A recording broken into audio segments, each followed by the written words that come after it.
इतने पाप करने के बाद भी शकुनी को स्वर्ग क्यों मिला? शकुनी को कौन नहीं जानता। सदियों से शकुनी को महाभारत युद्ध के लिए जिम्मेदार माना गया है। मामा शकुनी को महाभारत का सबसे बड़ा खलनायक कहा जाता है, इसलिए शकुनी को सब शक के नजर से ही देखते हैं। मामा होने के बाद भी शकुनी ने अपने भांजे दुर्योधन को हमेशा ही गलत सलाह दिया, जिसके कारण आखिर में कुरुक्षेत्र का युद्ध हुआ। लेकिन क्या शकुनी हमेशा से ही ऐसा था?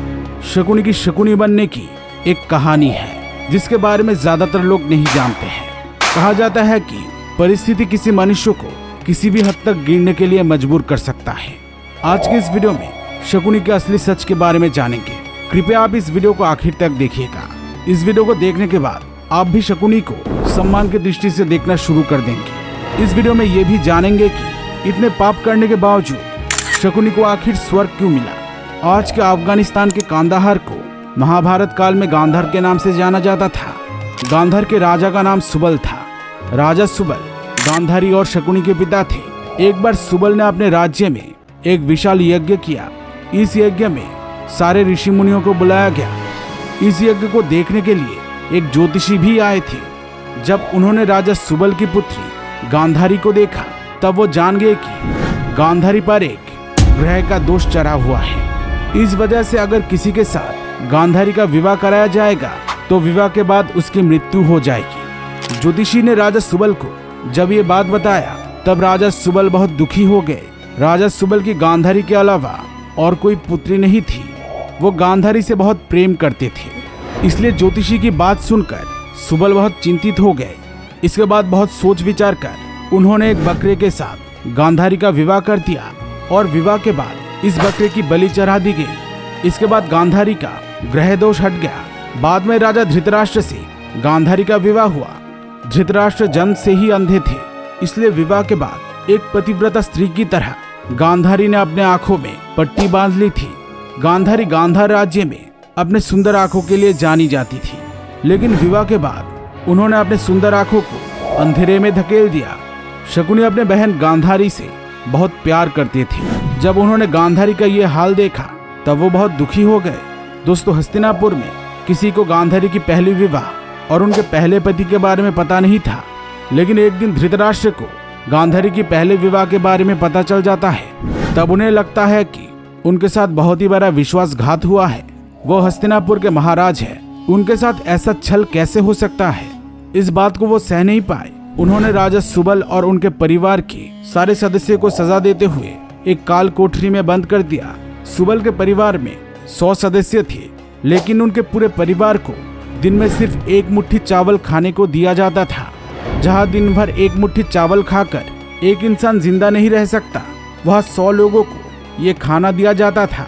सिर्फ इतना खाकर आखिर कैसे 100 लोग जीवित रहते?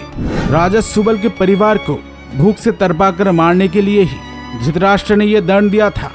भूख से तड़पकर काली कोठरी में सुबल के परिवार के सभी की मृत्यु हो गई, लेकिन शकुनी जीवित रहने के लिए अपने भाइयों के मांस खाने लगे। मरने से पहले शकुनी के पिता सुबल ने शकुनी से कहा था, पुत्र, मेरे हड्डियों से तुम पासे बनाना जो हमेशा तुम्हारी बात मानेंगे। और शकुनी ने ऐसा ही किया।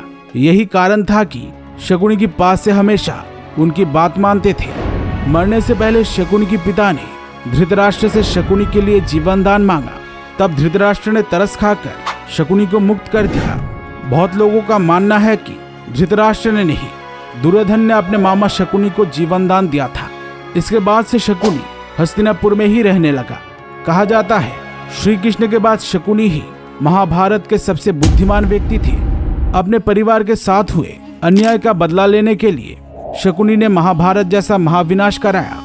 शकुनी की योजना के चलते संपूर्ण कौरव वंश का खात्मा हो गया। जब पांडव और दुर्योधन छोटे थे तब शकुनी ने ही भीम को विष पिलाकर मारने का षड्यंत्र किया था। इसके बाद उन्होंने पांडवों को लाक्षागृह में जलाकर मारना चाहा, लेकिन किसी तरह पांडव वहां जीवित बच जाते हैं। तत्पश्चात जब द्यूत सभा का आयोजन किया गया तब शकुनी ने अपने पिता के हड्डियों से बने पासे से पांडवों को परास्त कर दिया और उनके राज्य छीन लिया। शकुनी से हार कर ही पांडव वनवास जाने के लिए विवश हो गए थे। आखिर में शकुनी के कारण ही महाभारत का महायुद्ध हुआ।